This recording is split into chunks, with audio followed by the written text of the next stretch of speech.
What's the moment that made you question if hosting was worth it? Honestly, I ask myself that every time something bizarre happens in one of my flats, but the Green Street apartment in Soho gave me the clearest answer one summer weekend. It started like any other check-in day. I'd spent the morning scrubbing the bathroom grout, the glamorous life of a host, fluffing the throw pillows, and rearranging the coffee table books so they looked effortlessly casual.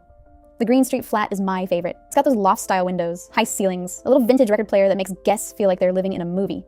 I was feeling smug, like everything was perfect. The booking was for two guys in their late 20s from Chicago. When they arrived, they came up the stairs laughing, already carrying a six-pack of craft beer. One of them, let's call him Danny, was super chatty, asking me about the best pizza nearby and whether the art on the walls was original. The other one barely spoke, just nodded and smiled, and I figured he was the quiet type. I handed them the keys, did my little here's how you work the AC remote routine, and left. Easy. That night though, I got my first hint this wasn't going to be a normal stay. Around midnight, my phone buzzed. Danny texted, "Do you know if the neighbors mind live music?" I thought, okay, maybe they've got a Bluetooth speaker and they're being considerate.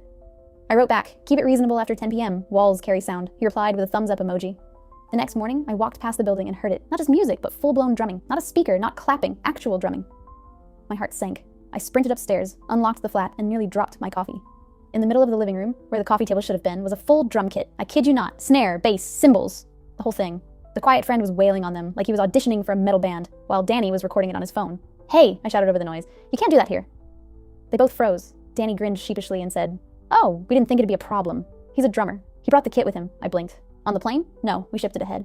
I had to laugh, even though I was furious. Who ships a drum kit to an Airbnb? I explained firmly that it wasn't allowed, neighbors would complain, and honestly, the floorboards couldn't take it. They promised to put it away, but of course they didn't.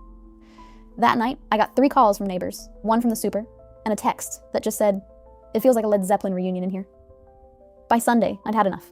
I went over early in the morning to make sure they were packing up. The place was a mess. Beer cans, pizza boxes, pillows thrown around like they'd had a pillow fight, but no drum kit. "Where's the set?" I asked Danny.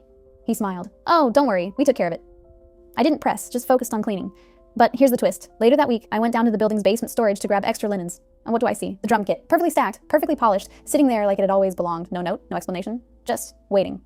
I asked the super if he'd moved it. He swore I hadn't. None of the neighbors claimed it. To this day, no one knows how it got there or why. Now, every time I walk by that storage room, I get this weird urge to hit the cymbal, like the kit is daring me. And whenever a guest books Green Street, I find myself holding my breath, wondering if they'll be the ones who find it.